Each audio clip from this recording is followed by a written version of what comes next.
자, 우리 또 이용정 교수님과는 오늘 또 저희 참 오늘 셋이 모인 이유가 있습니다. 이 두 사람의 힘으로는 좀 안 되겠다. 셋이 같이 뭉쳐서 한 나라를 좀 파헤쳐 보자라는 생각으로 모이게 됐는데 네. 일본의 우경화를 주제로 오늘 이야기를 좀 해주기로 네. 하셨어요. 1년의 사태 우리 네. 좀 강론으로 들어가기 전에 네. 좀 개괄적으로 네. 요즘 심경이 어떠신지 좀 한번 심각합니다.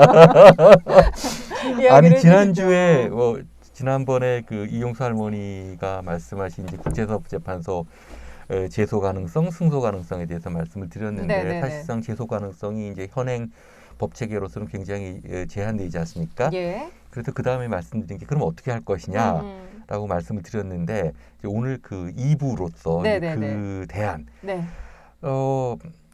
뭐 저도 사실 이 자리에서 어떤 뾰족한 대안이 정확히 딱 나오는 건 아니에요. 현행 법 체계로서 우리가 할 때까지 했는데 근데 한 가지 우리가 생각할 것은 일본이 그간에 정말 많이 바뀌어 있습니다. 많이 변했고요. 우리가 알고 있는 일본도 아니고 우선은 일본의 그 변화한 일본 또 변화하는 일본을 조금 파악하고 나서 네. 거기에 대해서 대응을 해야 되는 것이 아닌가. 그래서 가장 핵심적인 부분들인 그 일본 정치와 사회, 네. 일본 사회의 그 최근 변화, 네. 최근이 아니죠. 한 20년 사이의 큰 변화들, 네네. 그다음에 그것의 코어라고 할 수 있는 이제 우경화 문제들, 그것을 몇 가지 키워드를 가지고 한번 논의를 해보자고 하고요. 네네네. 오늘 레퍼런스는 제가 뭐 일본을 알겠습니까? 근데 일본에서 갖고 온 레퍼런스들입니다. 구체적으로. 네네. 그래서 그런 말씀을 좀 한번 우리 같이 나눠보기로 하려고 합니다. 그걸 통해서 이제 앞으로 어떻게 풀어나갈 것이냐. 결론적으로 말씀드리면 좀 인내를 가지고 대응을 해야 될 필요가 좀 있습니다. 일단은 그러니까 지피하는 시간으로 오늘. 그렇죠. 오늘은 알겠습니다. 사실은 굉장히 지피. 정확한 표현이 있습니다. 지피하는 시간을 가져볼게요. 최근에 정치 사회적으로 일본이 굉장히 많이 지금 흔들리고 있고 거기에는 기본적인 게 이제 경제적인 부분들이 있겠죠. 근데 이제 뭐 우경화라는 거를 어떻게 표현하냐 하면 이제 뭐 애국주의, 국가 우선, 권위주의 이렇게 얘기를 하는데 애국 그러면 좋은 얘기긴 한데 그것이 아니라 이제 개인의 기본적인 인권 아까 말씀하신 것처럼 그 근대 사회, 근대 헌법의 가장 기본적인 그 이념이라고 할 수 있는 인권의 문제 또 개인 존중 이런 것들이 없어지고 어떻게 보면 전전에 2차 대전 이전에 그 어떤 군국주의 사회로 일본이 다시 회귀하고 있는 이제 그런 것들을 보다 보니까 이제 자민당 정권은 굉장히 이제 한국이나 중국에 대해서 혐오 발언들을 계속 쏟아내고 있고요. 강경 노선을 유지해야지 일본의 그 지지자들한테 더 강력한 지지를 확보할 수 있는 그런 상황이에요. 그런지 그걸 오늘 사실 그렇게 이렇게 말씀드리면 좀 애매하니까 구체적인 이제 몇 가지 통계나 수치를 말씀을 드리겠습니다. 재밌는 게요. 일본이 인류 국가냐 이런 질문에 대해서 일본 사람들이 최근에 굉장히 많이 그렇다고 얘기합니다. 그러면 인류 국가라고요? 인류 국가다. 자기네가 생각하기에 여기 보면 그 NHK 방송문화연구원 조사에 따르면요, 2003년에는 36%까지 떨어졌어요. 일본이 인류 국가라는 질문에 인류 국가다라고 대답한 일본 국민이. 그러니까 그게 1973년 조사 이후에 가장 최저치를 기록했는데 최근에 조사한 2018년 조사에는 52%까지 상승했습니다. 절반이 넘네요. 네, 그럼 뭐 국가에 대한 자부심이 강해졌냐? 이 국뽕이죠. 어떻게 보면 지금 제가 보기엔 이제 결론적으로 자격지심의 문제라고 생각하는데요. 왜 이런 문제가 발생했는지 분석을 해본 걸 보니까 2011년에 이미 GDP가 중국에 밀려서 이제 뒤졌고요. 그다음에 그 명목 GDP를 보면 2017년에 한국에 또 뒤졌습니다. 저희 세대는 사실은 일본 그러면 잘 사는 나라, 물건을 잘 만드는 나라, 질서를 잘 지키는 나라, 예의가 바른 나라라고 생각을 했는데 저도 그랬어요. 근데 그랬는데 요새 또 젊은 친구들은 맛있는 게 많고 놀러 가기 좋은 나라 정도로 생각을 하더라고요. 맞아요. 많이 바뀐 것 같은데 그래서 우리는 사실은 그 잘 사는 일본, 깨끗한 일본이 이렇게 망가질 거라고 생각을 못했고 그런 얘기들이 나오면 이건 그냥 우리나라의 어떤 국뽕 언론들의 어떤 약간의 판타지 조작이 아닐까 싶었는데 최근에 며칠 전에 그 일본의 주간 문춘이라고 굉장히 유명한 그 잡지에 가난한 일본이라는 그 기사가 나왔습니다. 여기 저희가 이렇게 예, 보여드릴게요. 예. 여기 나와 있습니다. 네네. 이 가난한 일본 앞으로 어떻게 살 것인가. 그리고 한국에도 뒤졌고 그래서 이제 앞으로 동남아나 중국에서 일본 사람들이 외국인 노동자로 이제 일할지도 모른다.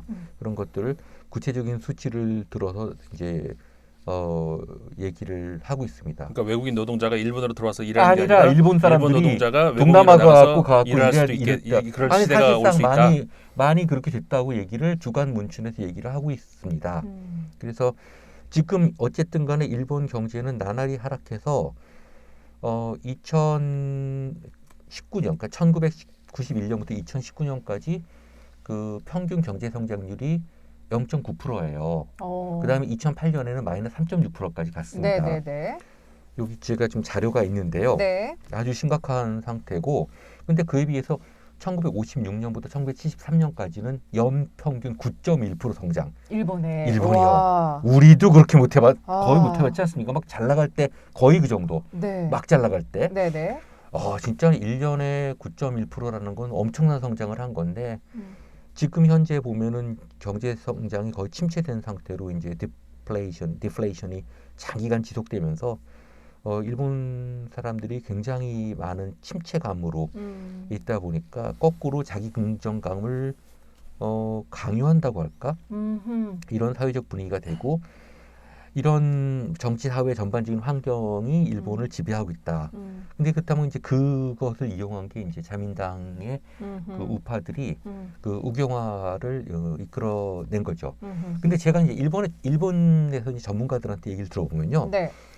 우리 그 자민당 그러면은 우파, 극우, 군국주의 생각을 하는데 자민당에도 리버럴하고 그럼요. 컨서버티브가 나눈다고 합니다. 그리고 사실 최근에 아베 정권에 들어오기 전까지는요. 전반적으로 일본 정치의 정서는 맞아요. 평화주의였대요. 우리가 그러면 안 된다. 지금 이제 앞으로 제가 말씀드릴 아베 신조의 아버지인 아베 신타로 전 외상과 네. 그 아버지인 아베 칸, 네. 이 3대도 사실은 아베 신타로 전에는 아베 신타로하고 아베 칸, 그 아베 신조의 아버지하고 할아버지는 굉장히 리버럴 쪽이었대요. 자민당. 자민당 좌파, 네. 자민당 비둘기파, 네. 자민당 평화주의. 네. 근데 아베는 완전히 극우로 바뀐 거죠. 어허. 그게 상황을 지금 대변하고 있다는 거고요. 네. 아베의 영향은 자기 친가가 아니라 외가, 그러니까 기시노부스케 그 군국주의 라인으로 움직였다고 합니다. 그런데 리버럴이 있고 자민당 내도 리버럴이 있고 이제 이 구구가 있는데 이 양자 사이에 전반적인 흐름은 이 리버럴들이 좀 전후 정치를 끌고 왔다면 예. 최근에는 극우로 바뀌었다고 하더라고요. 맞아요. 그렇게 됐다고 하더라고요. 저도 사실은 배운 겁니다. 예, 예. 자민당 그러면 제가 인상이 나빴는데 자민당이 처음에 합당을 해서 만들어진 거잖아요. 네. 자유당하고 민주당하고. 민주당. 예. 그게 이제 비둘기파하고 소위 매파하고 합쳐서 이렇게 예. 만들어진 건데 네. 그 소위 그 미국의 우산이라고 하잖아요. 네. 그래서 이제 방어막을 미국이 쳐주고 네. 니들은 그거 하지 말고 경제나 그러니까 싸움하지 말고 쌈박질하지 말고 공부나 해 이거죠. 그 안에서 이제 열심히 이제 그 공부하면서 네. 성장한 것이 이제 일본인데 네. 그러니까는 일본이 그 눈부신 성장을 하는 동안에 네. 일본을 지배했던 정치 세력은 그러니까 비둘기파였던 예, 것이고 그렇대요. 그런데 이게 20년 동안 침체가 겪으면서는 이거 아닌데 이상하다 이렇게 되면서 뒤집어진 것이 지금의 이제 말씀하신 것처럼 네네. 아베 신조 이후에 그 네. 일본의 그 주류 세력 그러니까 이게 역전이 된 거죠.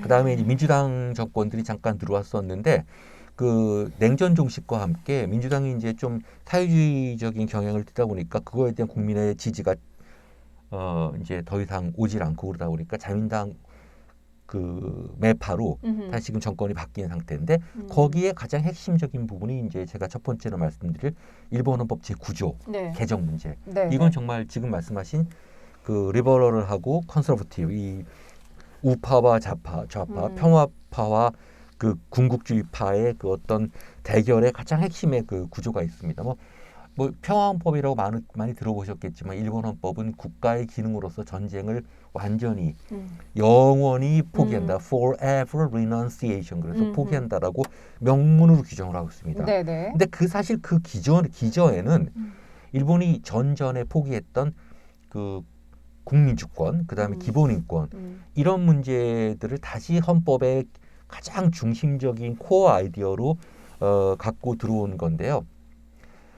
근데 이제 그 자민당 우파에서는 이거를 제 구조가 미국의 강요에 의해서 전후에 억지로 도입된 도입이 거다. 됐다. 예, 네. 그렇게 얘기를 하고 있고요. 네네. 그러다 보니까 기본인권을 제한하고 국가가 우선되고 있는 그런 일종의 전체주의 국가로 다시 회귀하는 그런 프로젝트. 이 프로젝트가 현재 진행 중이다. 이렇게 이제 보여지고 있습니다. 그래서 일본은 지금 놀랄 정도로 다시 이렇게 회귀되고 있고요. 좋은 거 아닙니다. 그럼요. 예, 나라가 민주화가 돼야죠. 그럼요. 저렇게. 이제 두 번째 볼 거는 이제 아베 신조 전 총리와 이제 자민당 문제. 네. 연속되는 문제들인데 이 일본 정치의 가장 큰 문제는 이제 세습. 이게 뭐 완전히 세습이라서요. 네네. 일본에서 이제 선거에 나가려면 세 가지가 필요한데 첫 번째가 이제 후원 조직이고 두 번째가 지명도고 세 번째가 자금입니다. 이건 어느 나라나 그런 그렇죠. 게 필요하지만 문제는 일본은 이게 세습된다는 뜻입니다. 그래서 지금 현재 스가 정부의 자민당 그 의원 중에서 네. 30%가 아버지로부터 지역구를 물려받은 사람이고 아하. 장관의 60%가 또 세습한 네. 사람입니다. 네. 그 세습의 아주 그 좀 핵심이 아베 신조죠. 네네네. 좀 전에 말씀을 드렸지만 이제 친가 외가 참 엄청난 금수저입니다. 예. 야 여기 제가 지금 사진을 보여드릴 텐데요. 네네. 예, 기시와 아베 어린 네네. 소년 아베. 네. 아베도 4살 땐 귀여웠더라고요. 예, 잘생겼어요. 이쁘게 생겼더라고요. 예. 저렇게 인간이 좀 망가져서 그런데 예. 보면은 친가는 아베 캉 그다음에 네. 아베 신따로. 네. 그 사실은 저는 9세대라서 그런지 처음에 아베라는 사람이 나왔을 때 아베 신타로의 아들이라고 해서 아베 신타로 이렇게 그렇게 인식을 했죠. 예, 나카소네 정부 때 외상을 네. 했던 아주 그랬는데 그 라인하고 이제 기시노부스케 그 외갓집 라인 그다음에 이제 처가는 또 재벌이죠. 예. 그러니까 이제 그 중에서 이제 기시 쪽의 그 정치 이념을 따른 거고 기시의 형제가 또 사토 그러니까 형제가 수상을 했죠 거기는요. 네. 그런 데인데요. 야. 그 세습 문제들이 있어서 어허.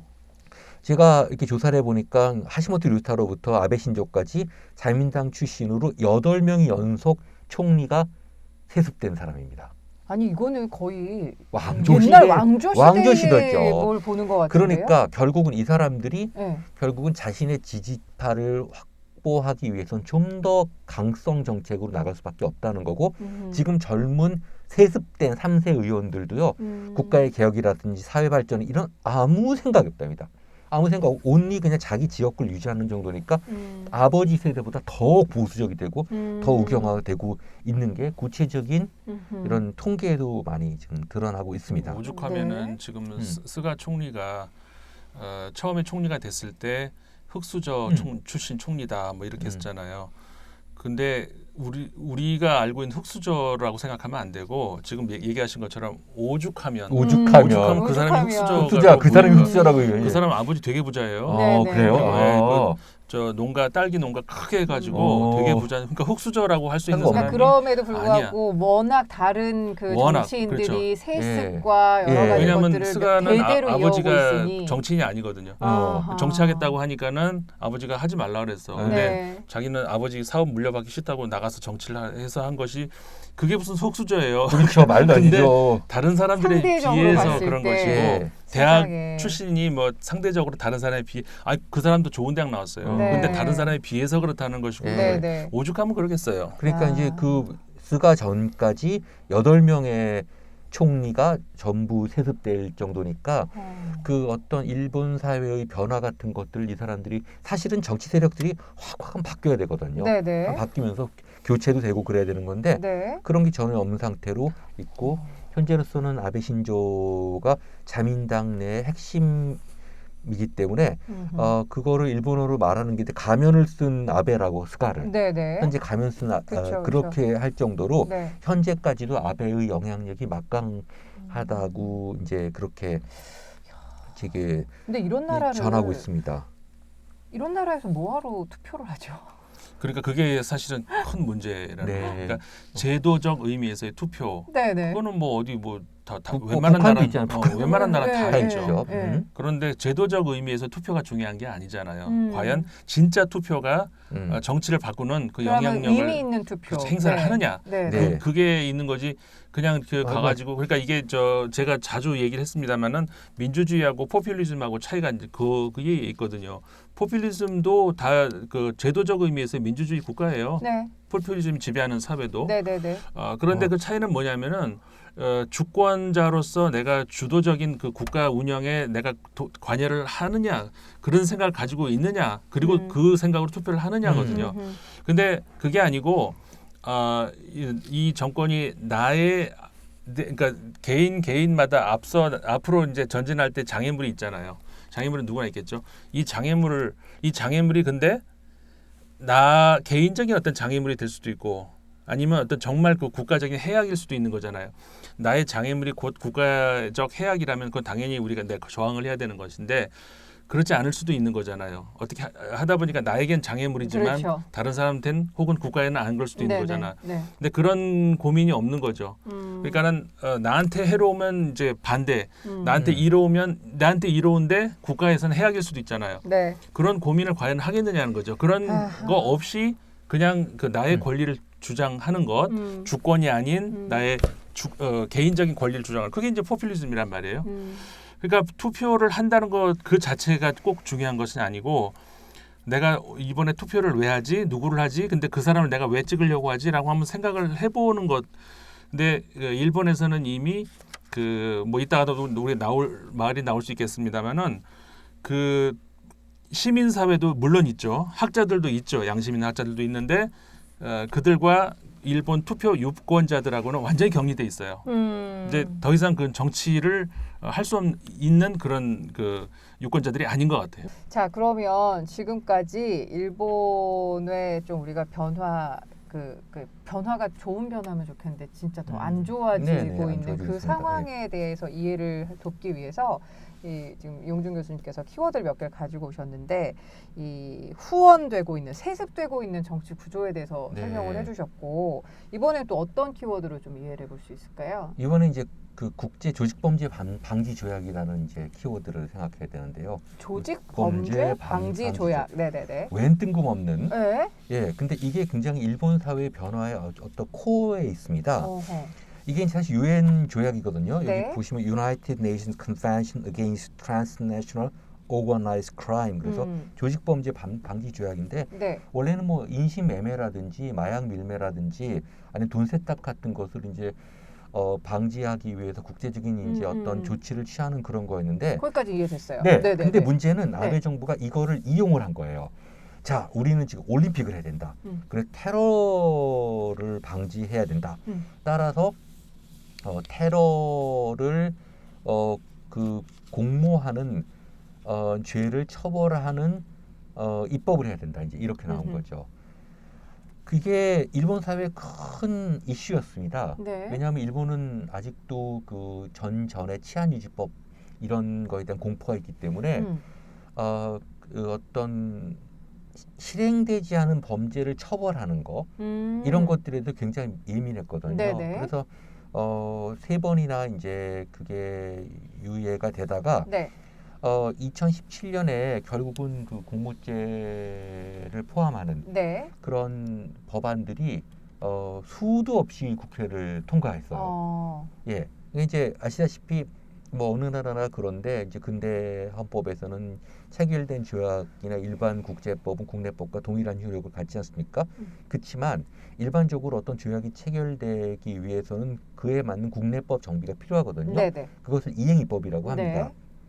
그런데 그 이행입법을 좀 더 강력하게 하기 위해서 국제조직범죄 방지 조약이라는 걸 끌고 왔고, 자 여기서 요구하는 우리 이제 아베가 일본이 선진국이 되기 위해서는 또 테러를 방지해서 올림픽을 성공하기 위해서는 자 이렇게 이제 이 조약을 통과시켜야 되고 그러기 위해서는 국내법 정비가 필요하다. 거기에 핵심이 공모죄다. 그러니까 좋아요만 눌러도 처벌하는 겁니다. 완전히 80년대 국가보안법이에요. 좋아요만 잘못 눌러도 그냥 바로 처벌할 수 있고. 그러니까 뭐 정부에 반하는 네네, 어떤 게시물에 맞습니다. 좋아요를 눌렀을 네, 경우에도 맞습니다. 처벌이 되는. 맞습니다. 어머. 옛날에 그 통진당 통합진보. 통진당 때도 그런 거였거든요. 사실은 말도 안 되는 문제 뭐 그런 근거를 들어서 정당을 해산하는 그런 결정을 한 건데 그거 제가 설명드리면 많아요. 네네네네. 네. 뭐 그때 좀 다른 얘기지만 저기 설악산 서북능선을 4월달 지금 이맘때쯤 네네. 야유회를 갔다고 네. 그게 그 국가 반란을 모의하기 위한 훈련을 했다. 내란을. 그거는 제가 여러 번 기억납니다. 다닌 건데 네. 제가 다니던 그 산악회에서도 저 여성 회원들도 한 6시간 정도의 교수님 조사해봐야 되는 거 아니에요? 그거 뭐 그런데 그거 했다고 내란을 획책하는 훈련을 했다. 그러니까 무력으로 그 국가를 전복시키 아니 그런 건데. 왜 그러셨어요? 아니 그 지금 그게 불과 근데 생각해 보니까 그러니까 우리나라에서도 얼마 전에 전이에요. 있었던 예. 일이에요. 네, 근데 그 공모죄라는 것이 일본 형법에 원칙과도 반하는 어머. 그러니까 미수죄들. 근데 단지 테러리즘을 공모했다는 그런 건데 또 그 공모죄 항목이 특정되지 않고 무려 270개가 넘는 여러 가지 항목들을 합쳐갖고 사회를 완전히 이렇게 그 공포 사회로 만드는 그런 그런 그 법안들이 네. 수도 없이 통과됐어요. 저도 그래서 그럼 일본 형법에 공모죄가 추가됐냐 그랬더니 그게 아니라 온 동네에 다 공모죄를 이렇게 놔둔 거예요. 그래서 그게 셀 수도 없어갖고 일본에서도 리스트도 못 잡고 그냥 다 통과시켰는데 결국은 전전의 그 치안유지법, 네네. 우리 윤동주 선생도 치안유지법으로 결국 붙들려 가신 거거든요. 네. 그 치안유지법 같은 사회가 됐고 결국은 시대를 역행하는 공포정치를 지금 만들고자 하는 겁니다. 일본을 아주 확실하게 개조했습니다. 예, 재팬 어게인, 리게인 이제 우리는 다시 확실하게 개조했습니다. 일본 개조. 그래서 거의 뭐 군국주의 시절로 지금 돌아간 상태거든요. 페이스북에 좋아요도 처벌될 수 있을 정도가 됐기 때문에 네. 지금 현재는 이제 일본 사회가 그렇게 변하는데 거기에 전제에는 그 일본의 오랜 기간의 경제적 침체, 아까 말씀드렸지만은 이제 사실은 다시 회복될 수 없을 정도의 경제적 침체를 지금 발판으로 하고 있다고 보여져요. 그렇다면 이러한 식의 일본의 변화를 우리가 조금 더 객관적이고 냉철하게 인식한 다음에 일본을 대응해야 되지 않는가. 예, 지금 일본은 한국이 공격을 하면 되게 무서워해요. 네. 예. 네. 그러니까 예전과 같은 느낌이 아니라 정말 꽤 센 놈이 우리를 실제로 주간문춘의 기사에도 보면은 명목 GDP 1인당 GDP를 봤을 때 일본이 38,000 정도, 한국이 4만 정도로 보거든요. 그리고 최근에 뭐 특허 출원 경우도 일본이 많지만은 인구 비례로 하면 한국이 더 많고 일본은 작년 한 해 동안 4%가 떨어졌고 한국은 5%가 올라갔습니다. 이런 추세로 가면은 일본이 견딜 수가 없어요. 그 외 짐승 야수들 있잖아요. 네네. 야수들이 이렇게 노려보고 발톱 세우고 이러는 것이 우리가 딱 보면은 굉장히 하여간 무섭잖아요. 공포죠. 네. 그런데 그 야수들이 그 공격적인 이 반응 태세를 취하는 것이 네.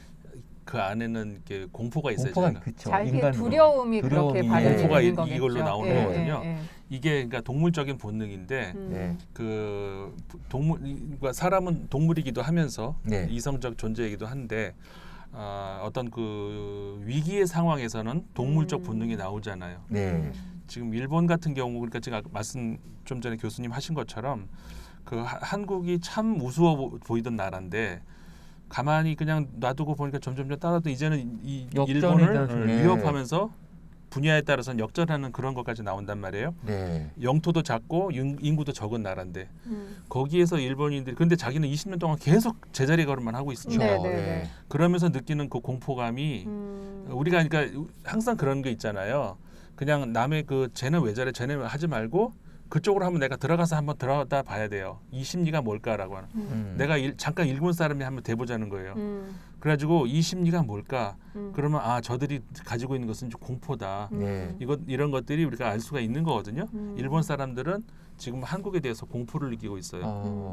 그래서 그렇다면 이제 그 다시 지난주 얘기로 들어와서 이제 우리 앞에 놓여진 중요한 한일 관계의 핵심적인 쟁점이 이제 뭐 강제징용 위안부 피해 배상 문제, 불법적인 그런 행위에 대한 배상 문제, 뭐 징용고 문제 같은 것들도 조금은 좀 우리가 너무 뭐라 그럴까 좀 과거의 한국으로서 일본을 보는 게 아니라 네. 지금의 한국에서 네. 그 침몰하는 일본을 보면서 네. 어떻게 저걸 대응해야 될지에 대해서 조금 인내를 가지고 한번 정책을 재검토해봐야 될 필요가 있지 않나 그런 생각이 좀 듭니다.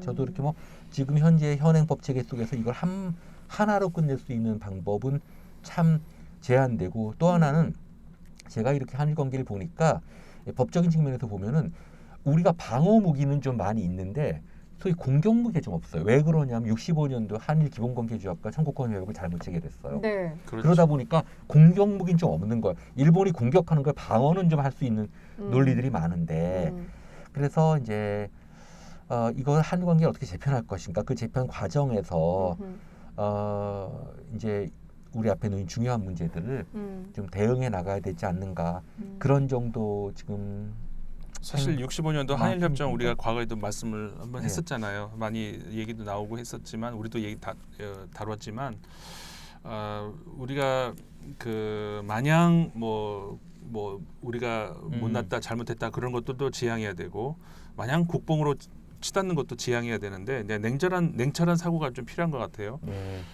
냉철하게 생각을 하고 그 객관적으로 좀 보려고 하는 사고도 필요한데 65년도 한일 협정은 분명 우리가 실수한 잘못된 협정이었던 건 분명하죠. 분명하죠. 박정희 정권도 그 당시에 이제 경험이 없었고 그러다 보니까 어떻게 이제 잘못 협정된 그런 것이 분명히 있는데 사실 그래서 우리가 그 다음에 우리가 다시 생각할 수 있는 것은 자연법이라고 흔히 표현을 하기도 하고 그렇잖아요. 그러니까 이 세상의 모든 어떤 법도 인권을 넘어서는 인권을 이 위에서 찍어 누르는 그런 법은 원천적으로 무효라는 네. 거잖아요. 그죠? 그럼 국가 사이의 조약이 예. 개인의 인권을 무시할 수는 없죠. 예.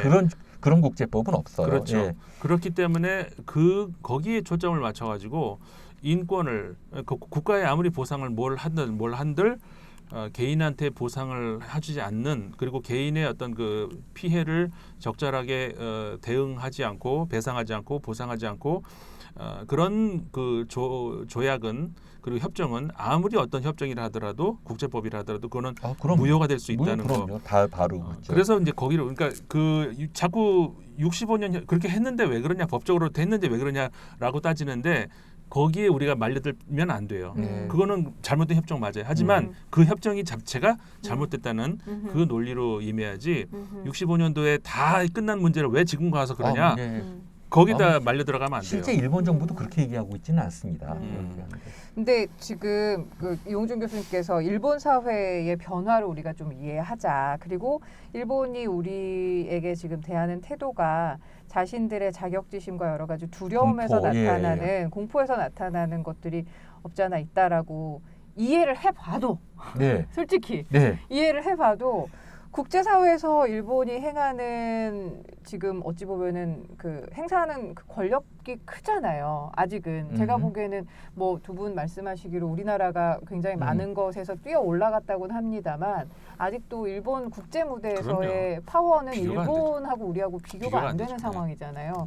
근데 이들을 이해하는 것보다 사실은 이들의 두려움을 오히려 더 이용을 해서 이들을 배제하고 국제사회에서 일본만큼의 외교력을 갖기 위해서 우리가 더 힘을 키우거나 지금 이 기회를 발판 삼아서 조금 더 강하게 국제사회에서 일본을 후려칠 수 있게끔 더 세게 나가야 되는 거 아닙니까? 그렇죠. 근데 그러기 위해서는 이제 국내에서의 어떤 여론이 어느 정도 컨센서스가 형성돼야 되는데 아직까지는 유감스럽게 그게 좀 안 되고 있습니다. 우리 너무 아직도 열등감에 있는 것 같아요. 그러니까 우리 현대사의 어떤 아픈 기억이 지금도 남아 있는 것 토착 같아요. 왜구가 너무 많은 게 이제 첫 네네. 번째 토착 이유고 토착 왜구. 그 본인부터가 바뀌지 않는 이상은 뭐 달리 네. 방법은 없는 거죠. 그렇죠. 토착 왜구가 생기는 이유는 그만큼 거기에 기득권을 걸고 있거나 음. 자신이 그 기득권 세력이라고 잘못 생각을 하는 분들 네. 그런 사람들이 토착 왜구가 되는 거죠. 네. 예, 일본이 그 식민 통치 와중에서 만들어 온 여러 가지 그 제도적인 프레임 기득권이 현재까지 남아 있다고 볼 수밖에 없습니다. 근데 지금 이제 점진적으로 바뀌어 나가야 되고 이제 이러한 일본의 변화를 인식하지 못하면 어떻게 바뀌어 나갈지를 모르거든요. 그러니까 우리가 좀 조금 시각을 바꿔야 될 것 같다. 그래서 이 문제도 대해야 되는 게 아닌가.